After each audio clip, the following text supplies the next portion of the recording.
ನನ್ನ journey start ಆಗಿದ್ದೆ 2 ದಿನದ ಹಿಂದೆ.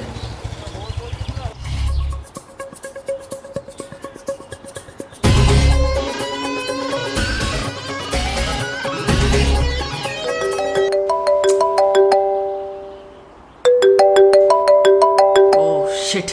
ಹಲೋ ಸೂರ್ಯ, ಎಲ್ಲಿದ್ಯಾ? ಹಾಂ, ಹಲೋ ದಿವ್ಯಾ. ನಾನು ನೆನ್ನೆನೇ ಹೇಳಿದೆ ತಾನೇ ನಿಂಗೆ ಊರಿಗೆ ಹೋಗ್ತಾ ಇದ್ದೀನಿ ಅಂತ. ನಾನು ಒಂದ್ಸರಿ ಹೋದರೆ ಮತ್ತಿನ್ಯಾವತ್ತೂ ಸಿಗಲ್ಲ. ವೆಯ್ಟ್ ಮಾಡ್ತಾ ಇರ್ತೀನಿ, ಬೇಗ ಬಾ. ಅದೇ ಶಿಟ್. ಹಾಂ,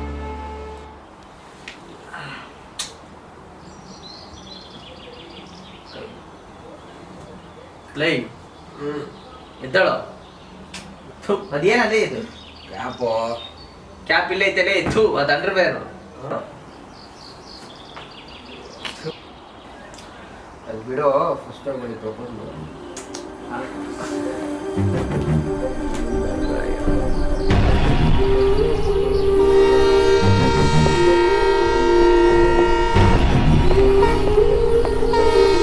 ಸಾರಿ ಪ್ಲೀಸ್, ಸಾರಿ.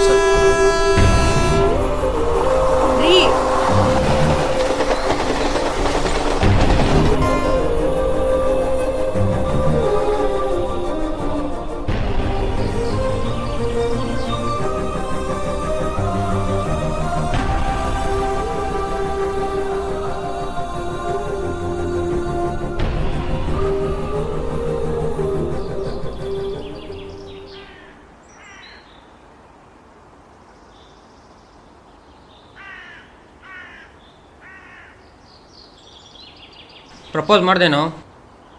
ಇಲ್ಲ ಕಣೋ, ನಮ್ಮ ರಾಜು ಬಾಬುಗೆ ಆಪ್ರೇಷನ್ ಅಂತೆ. 1 ವಾರದಲ್ಲಿ ಆಪ್ರೇಷನ್ ಮಾಡಿಲ್ಲ ಅಂದ್ರೆ ಬಾಬು ಬದುಕಲ್ಲ ಅಂತೆ ಕಣೋ. ಹೌದಾ? ಹೇಗಾದರೂ ಮಾಡಿ ದುಡ್ಡು ಅಡ್ಜಸ್ಟ್ ಮಾಡ್ಬೇಕು ಕಣೋ. ಇಲ್ಲೊಂದು ಆ್ಯಡ್ ಬಂದಿದೆ ನೋಡು. ಏನೋ ಒಳ್ಳೆ ಸ್ಟೋರಿ ಕೊಟ್ಟರೆ 1 lakh rupees ಕೊಡ್ತಾರಂತೆ. ನೀನು ಅವಾಗ ಸ್ಟೋರಿ ಬರುತ್ತೆ ಇರ್ತೀಯಲ್ಲ, ಟ್ರೈ ಮಾಡು.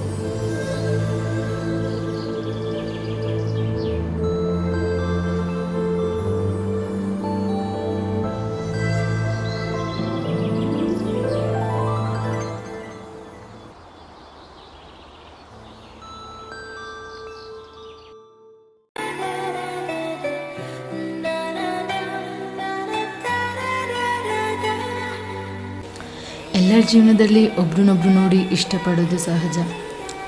ನನ್ನ ಜೀವನದಲ್ಲೂ ಒಬ್ರನ್ನ ನೋಡಿ ತುಂಬ ಇಷ್ಟಪಟ್ಟೆ.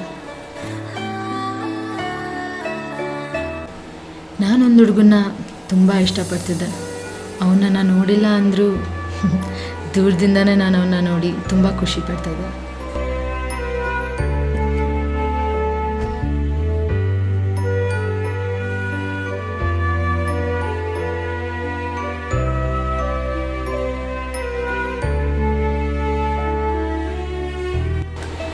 ನಾಳೆ ನಾನು ನಮ್ಮ ತಂದೆ ತಾಯಿ ಹುಟ್ಟೂರಿಗೆ ಹೋಗ್ತಾ ಇದ್ದೀನಿ. ಹೋಗೋದಕ್ಕಿಂತ ಮುಂಚೆ ಅವನನ್ನು 1 ಸಾರಿ ಮೀಟ್ ಮಾಡಬೇಕು ಅಂತ ಅಂದ್ಕೊಂಡಿದ್ದೀನಿ.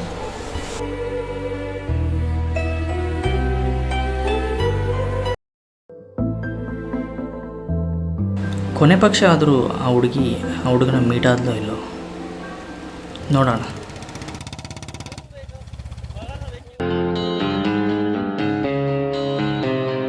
ಕಾಗದದ ದೋಣಿಯಲ್ಲಿ ನಾಕುರುವಂತ ಹೊತ್ತಾಯಿತೆ.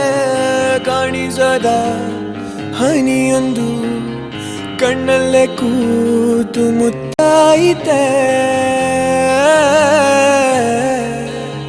ಹಗುರಾದೀತೇನೋ ನನ್ನೆದೆಯ ಭಾರ, ಕಂಡೀತೇನೋ ತಂಪಾದ ತೀರ.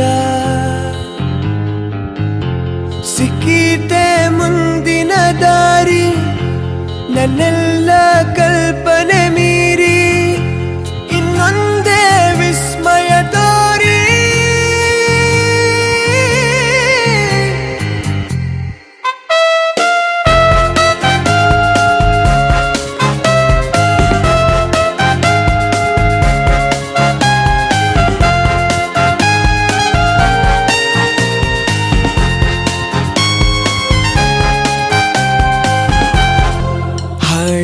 ಬಳಿ ಹೆಕ್ಕಿದ ನೆನಪಿನ ಪುಟ್ಟ ಜೋಳಿಗೆ ಬೆನ್ನಲ್ಲಿದೆ.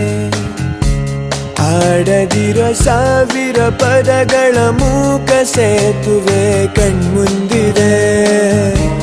ಈ ಹೆಜ್ಜೆಯ ಗುರುತೆಲ್ಲವ ಅಳಿಸುತ್ತಿರೋ ಮಳೆಗಾಲವೇ ನಾನಿನ್ನಯ ಮಡಿಲಲ್ಲಿರೋ ಬರಿಗಾಲಿನ ಮಗುವಾಗುವೆ. ಮನಸಾಗಿದ್ದೇನೋ ಇನ್ನೂ ಉದಾರ, ಬಂದಿದ್ದೇನೋ ನನ್ನ ಬಿಡಾರ.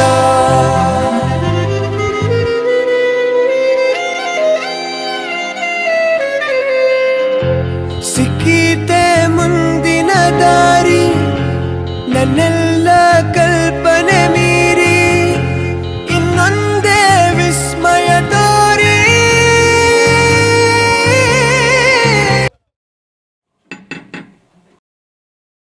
ಯಾರು? ಸೂರ್ಯ. ವಿಷಯ ಏನಿಲ್ಲ, ಡೈರಿ ಬಗ್ಗೆ ಸ್ವಲ್ಪ ಮಾತಾಡಬೇಕಿತ್ತು.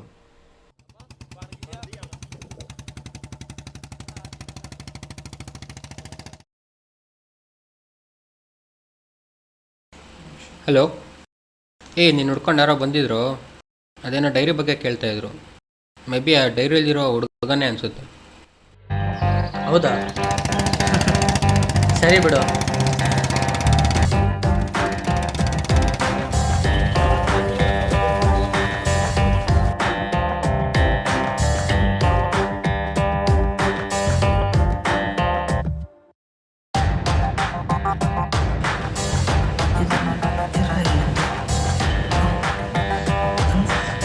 ಫೋಟೋ ಇದ್ರೆ ನಂಗೆ ಬಂತು.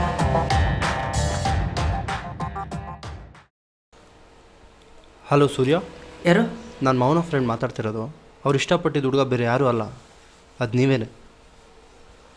ಅವ್ರಿಗೆ ಆಕ್ಸಿಡೆಂಟ್ ಆಗಿ ತುಂಬ ಸೀರಿಯಸ್ ಆಗಿದ್ದಾರೆ. ಹಾಸ್ಪಿಟ್ಲಲ್ಲಿ ಅಡ್ಮಿಟ್ ಮಾಡಿದ್ದೀವಿ. ಕೊನೆ ಪಕ್ಷ ನೀವೊಂದು ಸರಿ ನೋಡಿದ್ರೆ ಚೆನ್ನಾಗಿರುತ್ತೆ. ಯಾವ ಹಾಸ್ಪಿಟಲು?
ಈ ಡೈರಿನ ಬರೆಯೋದಕ್ಕೆ ಸ್ಟಾರ್ಟ್ ಮಾಡಿದ್ದು ನೀನು, ಆದರೆ ಎಂಡ್ ಮಾಡ್ತಿರೋದು ನಾನು.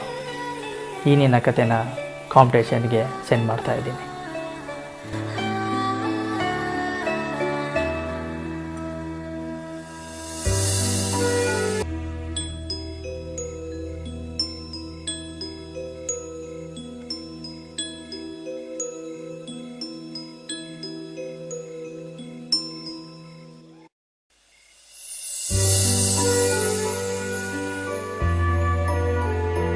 ನೀನು ಯಾರು ಅಂತಲೇ ನನಗೆ ಗೊತ್ತಿಲ್ಲ. ನೀನು ನನ್ನ ಜೀವನದಲ್ಲಿ ಬಂದೆ. ನಿನ್ನ ಪ್ರೀತಿ ಕಥೆಯಿಂದ ಒಂದು ಚಿಕ್ಕ ಪಾಪು ಬದುಕ್ತು. ಹಾಗೆ ನನಗೊಂದು ಗೆಲುವು ಕೂಡ ಸಿಕ್ತು. ಯಾರ್ದೋ ಕಥೆನ ನಾನು ಹುಡ್ಕಂತ ಹೊರಟೆ, ಆದರೆ ಈ ಕತೆ ನನ್ನದೇ ಆಗೋಯ್ತು. ಅವಳಂತೂ ನಾನು ನೋಡಲೇ ಇಲ್ಲ. ಆದರೆ ನನ್ನ ಮನಸ್ಸಲ್ಲಿ ಮೌನವಾಗಿ ಉಳಿದ್ಬಿಟ್ರು.